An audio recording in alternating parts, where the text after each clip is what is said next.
Emma Toll, you're defending the seat of Harlow Common. Here we are up on Chapel Fields. Can you just take us back to why, probably 10 years ago or so, you decided to want to get involved in local politics in the first place? Yeah, so I first became councillor in 2012 and I became a candidate in 2011. So yeah, it's been 10 years. I was 21 when I first got selected as a candidate here. And I wanted to get involved in Harlow politics, I guess because I wanted to make a difference. And I was very lucky to have been involved when I was a bit younger in some different community groups. I'd gone away to university and I'd come back to my hometown and been like, I really care about this place. I want to make a difference to where I live. And I thought that was the best way for me to be able to try and make a change. Why do you care about your hometown? I think Harlow's special. I think there is something about it. And there's goods and bads and like there is anywhere, but there is something special about Harlow and the community spirit here. There's something unique here that there's so many charity groups and there's so many good groups and so many volunteers and so many different things that do so much positive to our area.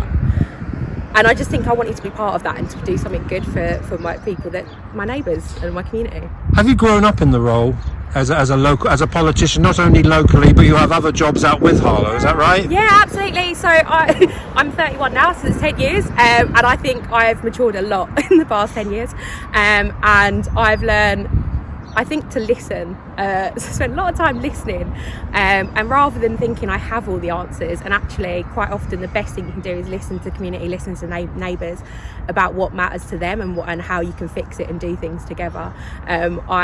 I work in politics as well, and I think I've kind of learned that there's going to be the electors are always right and we have to learn that, and I think that can be difficult for politicians to hear sometimes, that they can be wrong and that inevitably any of us are going to make mistakes sometimes. Actually, the best thing we can sometimes do is stand up, hold our hands up and say, we messed that up, how do we fix it? And that's what people want, is solutions. You've got a very varied ward here. We're standing here in Chapel Fields, but you have, go across the Common Side Road, etc. What type of issues? I know you're going to say potholes. I know it's coming. But what type of issues have come up on the doorstep?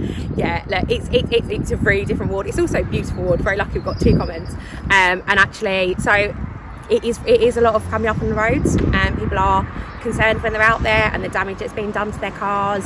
I think because potholes are so visible, I think that's why people are saying it so much with it. But it is about people caring about their local area, make sure their kids have got housing, that the schools are good enough, that they feel that they've got somewhere to grow old with. Making sure that they've got, a lot of people have got elderly relatives and looking after with that. Is this a nasty campaign? I think the past year has been incredibly difficult for everyone. And we've been in the midst of a lockdown. A lot of campaigning, a lot of politics has been online and digital. And I think sometimes that you can lose tone. You never quite get tone when it's written down.